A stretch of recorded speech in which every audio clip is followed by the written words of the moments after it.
I recently purchased this beautiful Citizen Promaster Navihawk AT Eco Drive Pilot Watch, but unfortunately the strap is huge, and unfortunately it's not adjustable where you can tighten it so it fits easily like this type of strap system. So it looks like I'm gonna need to adjust this and cut some links out. So the first thing I'm gonna do is figure out visually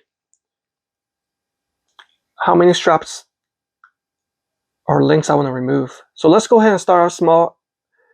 I'm going to remove one from each side, okay? So basically I'm going to cut right here and cut right here.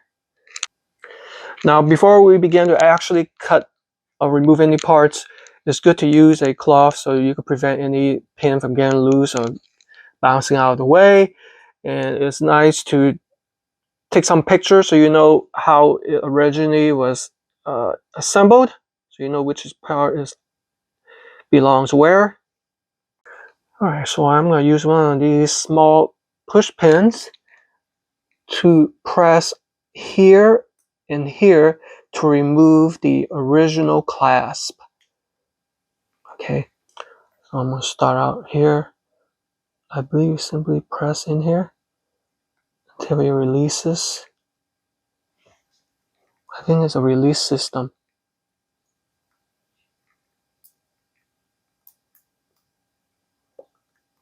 See?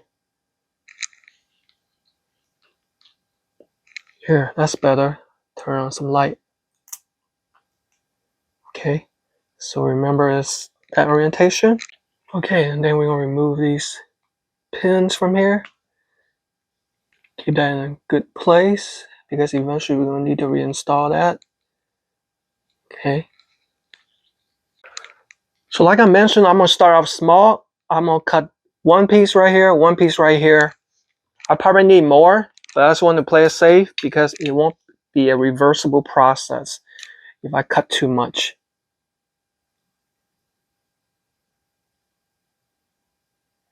Nice clean cut right there.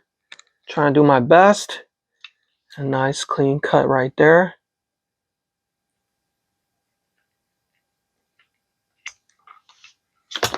So once we have those cuts, we need to use a pin pusher to remove these pins because this needs to go in here.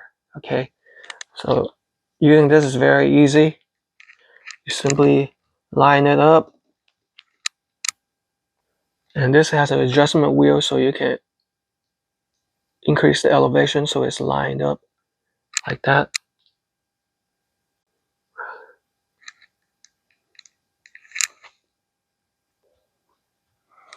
You see it pushing out at the other end.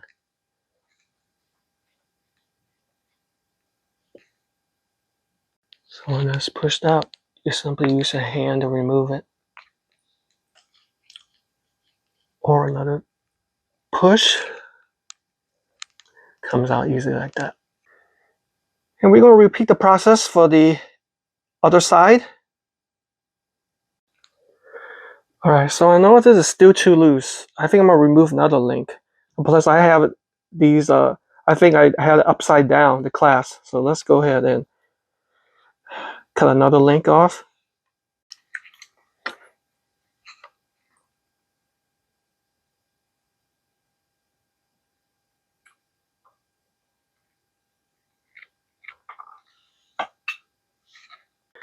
Alright, now that I have two pieces removed from the bottom and one from the top, I can finally attempt to replace the clasp. This is the orientation I was in.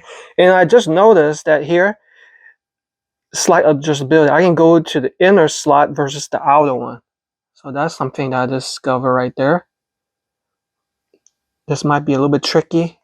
Just have to do a little bit of maneuvering to get the pins back in. Alright, that's back in. Now do the same for the other side. This is where it helps get plenty of light. If you need glasses, wear glasses. I'll zoom in. Alright, finally got it in. Took a little bit of maneuverability. Now to finally test it out. Oh man, still loose. So after having to take out 5 links, yes, 5. Let's see if this finally fits. Supposedly, when you have a watch on, it's not supposed to slide down your wrist. And finally, I have it where it's sitting steady. So that's how you resize a watch, especially with this type of clasp system. I have no idea why Citizen uses this, because it's so hard to readjust. I hope you guys enjoyed the video and hope this helps. Enjoy a beautiful watch.